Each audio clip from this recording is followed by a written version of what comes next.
Bismillahirrahmanirrahim. Assalamualaikum warahmatullahi wabarakatuh. Alhamdulillah. Alhamdulillahi wassalatu wassalamu ala rasulillahi wa ala alihi wa sahbihi wa man tabi'a hudahu wa wala. La hawla wa la quwwata illa billah. Subhanaka la ilma lana illa ma 'allamtana innaka antal alimul hakim. Allahumma 'allimna ma yanfa'una wanfa'na bima 'allamtana warzuqna 'uluman tanfa'una ya rabbal alamin. Amin ya Allah ya rabbal alamin. Sahabat qalbu dimanapun berada, jamaah sekalian yang dimuliakan Allah Subhanahu wa taala. Alhamdulillah kita bersyukur kepada Allah. Di hari pertama bulan Ramadan ini Allah izinkan kita masuk ke dalamnya, bagian daripada tamu-tamu yang Allah izinkan untuk masuk ke dalam rumah besar Ramadan, yang tentunya juga ada adab-adabnya bagi kita semua tatkala kita kemudian memasuki bulan Ramadan. Mudah-mudahan semangat kita, mudah-mudahan semua yang Allah berikan kepada kita, semua potensi yang Allah titipkan kepada kita untuk mengisi bulan Ramadan ini dengan sebaik-baiknya dapat kita wujudkan, karena insya Allah bulan Ramadan tahun ini adalah bulan Ramadan yang mungkin tidak biasa bagi kita untuk menjalankannya di tengah berbagai ujian yang sedang Allah berikan kepada kita. Sahabat qalbu jamaah sekalian rahimakumullah, salawat dan salam kita sampaikan kepada junjungan kita Nabi besar Muhammad sallallahu alaihi wasallam. Mudah-mudahan kita sebagai umatnya istiqamah dan di hari kiamat nanti layak mendapatkan syafaat dari Rasulullah sallallahu alaihi wasallam. Amin ya rabbal alamin. Sahabat qalbu jamaah sekalian rahimakumullah, kesempatan kali ini kita akan sama-sama dan saya akan bacakan hadis-hadis Rasulullah sallallahu alaihi wasallam yang terangkum dan terkumpul di dalam kitab Asy-Syama'il Al-Muhammadiyah karya Imam At-Tirmidzi. Kitab ini adalah kitab yang membahas tentang komprehensivitas, kesempurnaan, syama'il, semua yang menyeluruh dari aspek Rasulullah, khalqiyatan atau khuluqiyah, dari sisi penciptaannya Nabi, ciri fisiknya, sampai kemudian nanti juga akan dibahas tentang bagaimana akhlak Rasulullah sallallahu alaihi wasallam, sehingga mudah-mudahan dapat kita jadikan sebagai patokan, sebagai tuntunan, sebagai acuan bagaimana sih kira-kira fisiknya Nabi secara ciri-cirinya, dan juga bagaimana sih kira-kira akhlak Nabi yang Nabi ajarkan kepada kita. Kalau Allah Subhanahu wa taala menjadikan Nabi sebagai uswah hasanah, sebagai qudwah hasanah, sebagai contoh yang terbaik, artinya adalah memang tujuannya Nabi dijadikan sebagai figur terbaik adalah agar kita jadikan beliau sebagai contoh yang kita duplikasikan, kita replikasikan dalam kehidupan kita. Sahabat qalbu jamaah sekalian rahimakumullah, di bab yang pertama Al-Imam At-Tirmidzi memberikan nama pada bab ini adalah Babu ma jaa fi khalqi Rasulillah sallallahu alaihi wasallam. Bab tentang bagaimana sih penciptaannya Nabi Muhammad sallallahu alaihi wasallam. Bagaimana Allah menciptakan Nabi, bagaimana ciri-ciri fisiknya. Bismillahirrahmanirrahim. Bab fisik Rasulullah sallallahu alaihi wasallam. Yang pertama adalah haddatsana Abu Raja'in Qutaibah bin Sa'id. Abu Raja Qutaibah bin Sa'id menceritakan kepada kami, an Malik bin Anas, dari Malik bin Anas, an Rabi'ah ibn Abi Abdurrahman, dari Rabi'ah bin Abi Abdurrahman, an Anas bin Malik, dari Anas bin Malik, annahu sami'ahu yaqul, ia mendengar Anas bin Malik radhiyallahu taala anhu berkata, Kana Rasulullah sallallahu alaihi wasallam laisa bit-tawil al-ba'in. Kata beliau, Rasulullah sallallahu alaihi wasallam itu perawakannya tidak terlalu tinggi. Jadi tidak tinggi sekali. Jangan dibayangkan Nabi itu tingginya sampai 2,5 meter, 3 meter seperti raksasa. Ya. Nabi seperti orang yang badannya besar sekali, tidak. Dikatakan laisa bitawilil ba'in. Bukan orang yang sosoknya secara fisik sangat tinggi sekali, tidak. Wala bil qasir, dan juga tidak terlalu pendek. Nabi bukan manusia mini misalnya, bukan manusia yang pendek, bukan manusia yang, mohon maaf, mungkin kita katakan bahasanya kuntet gitu ya, atau apalah gitu ya. Tapi Nabi secara proporsionalitasnya tingginya tidak terlalu tinggi dan pendek juga tidak terlalu pendek, sedang-sedang saja. Kemudian dikatakan wala bil abyadil amhaq, dan juga tidak putih sekali. Kalau kita bayangkan mungkin seperti saudara-saudara kita yang kita sebut berkulit albino gitu ya. Putih sekali, tapi putihnya putih yang bukan natural gitu ya. Seperti putih yang ada sesuatu gitu. Nah, Allah Subhanahu wa taala ciptakan Nabi Muhammad sallallahu alaihi wasallam itu bukan sosok yang bil abyadil amhaq. Bukan yang putih sekali kulitnya. Wala bil adam, dan juga bukan yang sosoknya Nabi sebagai orang yang kulitnya kecoklatan, juga pun tidak. Wala bil ja'dil qatat, ya. Rambutnya beliau itu ikal. Wala bis sabat, tidak terlalu keriting dan tidak pula lurus kaku. Di Nabi rambutnya itu tidak keriting gitu ya, tidak ikal dan juga tidak lurus, ya. Dalam hadis lain dikatakan bergelombang. Kemudian ba'athahu Allah taala ala ra'si 40 sanatan. Allah mengutusnya sebagai rasul ketika Nabi mengawali usia yang ke-40. Artinya di hadis ini dijelaskan bahwa Allah Subhanahu wa taala mengangkat Nabi Muhammad sallallahu alaihi wasallam sebagai rasul saat beliau berusia 40 tahun.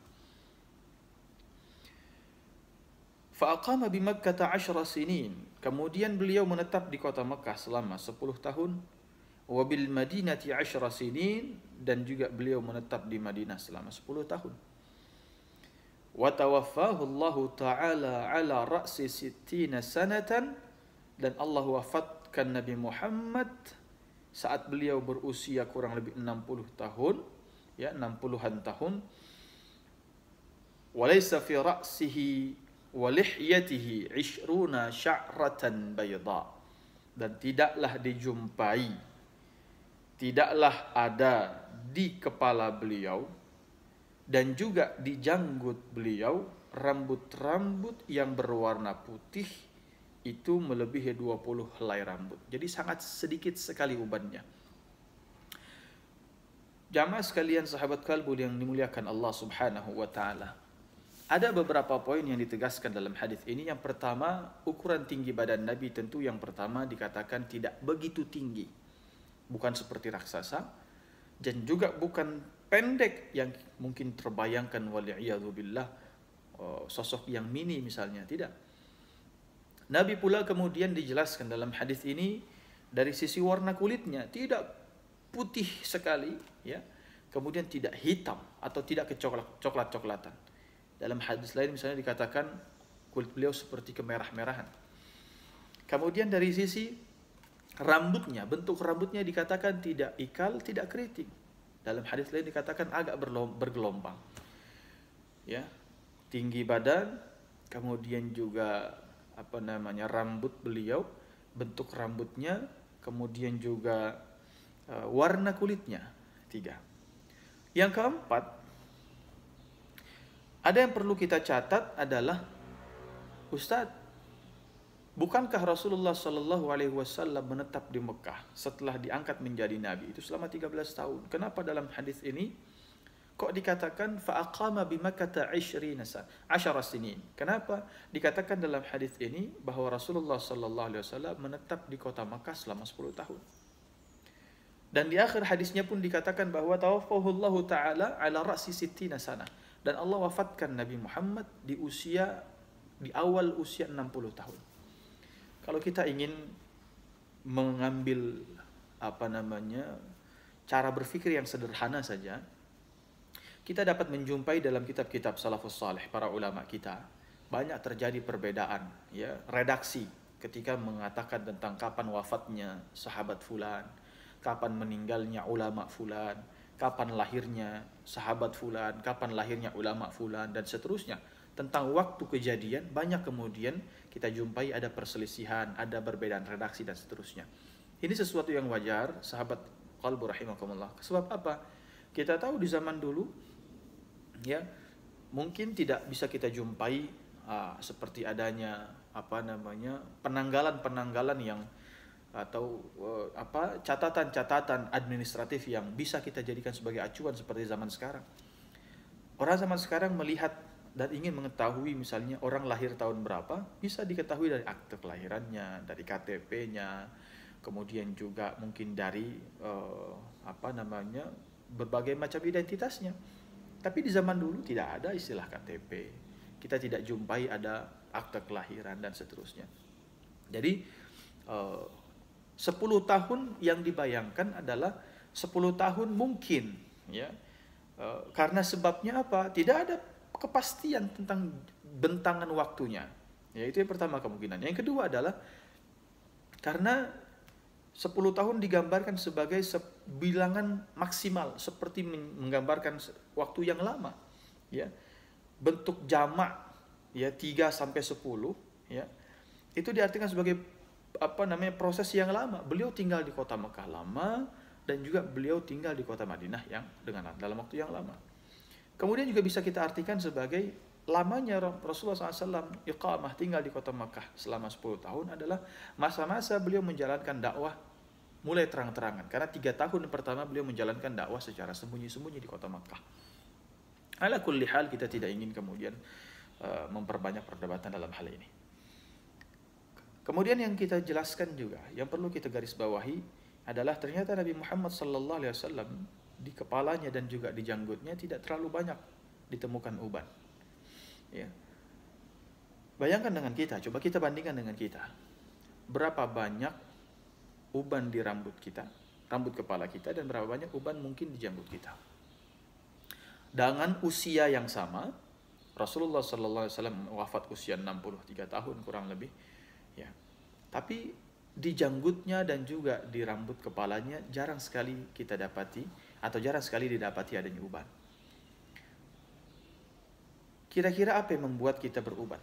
Kalaulah kita pernah mendengar misalnya, salah satu yang bisa membuat kita beruban mungkin karena adanya banyak pikiran, ya, kemudian juga banyak beban, ya, banyak aktivitas, banyak pekerjaan dan seterusnya, ada pola istirahat, pola aktivitas yang tidak seimbang, tidak teratur dan seterusnya. Artinya kita dapat artikan bahwa sedikitnya uban di rambut kepala Nabi dan juga di janggut Nabi mencirikan bahwa beliau hidupnya sama sekali tidak memikirkan beban-beban tersebut. Padahal kalau kita ketahui, sahabat qalbi rahimakumullah, mungkin beban Nabi Muhammad SAW dibandingkan beban-beban kita, tentunya beban dan juga tanggung jawab yang Nabi emban tentu lebih besar daripada beban yang Allah timpakan dan ujikan kepada kita. Karena Nabi daripada Nabi pilihan, termasuk yang Allah kategorikan dan Allah khususkan beliau sebagai ulul azmi, yang luar biasa ujiannya. Tapi semua itu ringan-ringan saja beliau hadapi. 13 tahun di kota Mekah dengan segala macam ujiannya, penyiksaannya, intimidasinya dan seterusnya. 10 tahun di kota Madinah, peperangan demi peperangan beliau pimpin, beliau kemudian hadir di situ. Ya, bisa dikatakan setahun 2 kali beliau berperang. Dalam kondisi bulan Ramadan beliau juga berperang, contoh perang Badar misalnya. Tetapi semua itu tidak mendapat atau tidak berefek kepada banyaknya uban di rambut beliau, banyaknya uban di janggut beliau. Sehingga sahabat qalbi rahimakumullah, kalau kita ambil konteks hadis ini, ya, di awal sang rawi menceritakan tentang fisiknya Nabi, bentuk tinggi badan Nabi, kemudian juga warna kulit Nabi, kemudian juga bentuk rambutnya Nabi, tiba-tiba beralih kepada bahwa Nabi diangkat menjadi Nabi dan Rasul pada usia 40 tahun.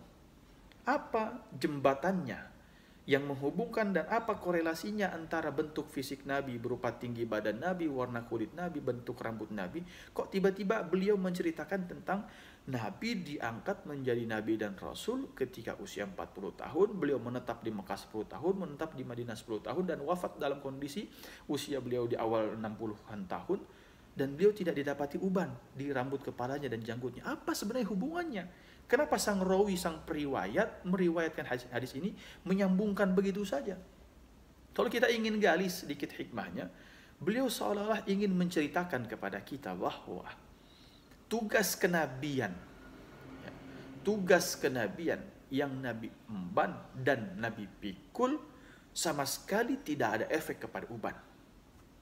Tugas kenabian, beban dakwah, beban kerasulan, beban menyampaikan risalah Islam, risalah yang penuh dengan kebaikan ini, ternyata tidak menjadikan Nabi lantas banyak ubannya, dan sama sekali tidak memajukan usia Nabi karena beliau Nabi, dan tidak sama sekali memundurkan usia Nabi karena beliau Nabi.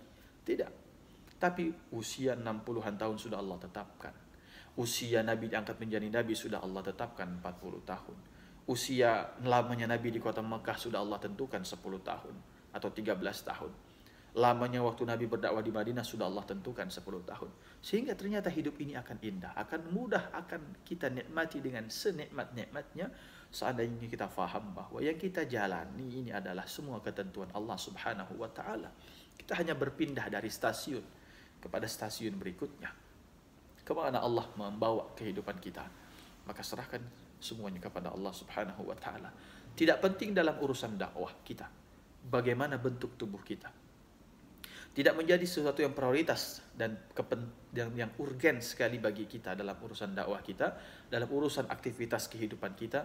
Itu berkaitan dengan tinggi badan, berkaitan dengan misalnya warna rambut, berkaitan dengan misalnya bentuk rambutnya, warna kulit. Coba kita lihat, kalau ada orang-orang yang dibuka, ya, ada pekerjaan, ada lowongan pekerjaan, ya, dicari misalnya pekerjaan sebagai ini, ya, kriterianya apa biasanya?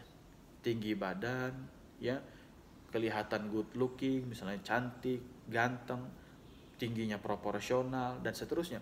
Ada profesi-profesi tertentu yang mensyaratkan itu misalnya. Ada aktivitas-aktivitas tertentu yang mensyaratkan bentuk fisik. Tapi dalam hadis ini Rasulullah Shallallahu Alaihi Wasallam atau sang perawi, sang periwayat ingin menyatakan bahwa tugas atau aktivitas paling mulia adalah Nabi. Tugas atau aktivitas paling mulia adalah berdakwah, menyampaikan risalah kenabian. Dan untuk menyampaikan itu, mengerjakan aktivitas yang mulia itu, Allah tidak melihat bentuk badan kita. Innallaha la yanzuru ila ajsamikum wala ila suwarikum walakin yanzuru ila qulubikum wa a'malikum. Sesungguhnya Allah Subhanahu wa taala sama sekali tidak melihat bentuk jasad kita dan tidak melihat rupanya kita, tapi Allah Subhanahu wa taala melihat hati kita dan amal saleh kita, kontribusi nyata kita. Sahabat kalbu jamaah sekalian rahimakumullah, mudah-mudahan hadis yang pertama tentang fisik Rasulullah sallallahu alaihi wasallam ini dapat bermanfaat bagi kita semua yang mendengar, ya, dan juga bisa kita jadikan sebagai pelajaran, ya, dalam kehidupan kita. Yang benar datang dari Allah Subhanahu wa taala, yang salah dan keliru dari Al-Faqir. Saya mohon maaf yang seluas-luasnya. Aqulu qouli hadza wa astaghfirullah li wa lakum, hadanallahu wa iyyakum ajma'in, wa billahi taufiq wal hidayah. Assalamualaikum warahmatullahi wabarakatuh.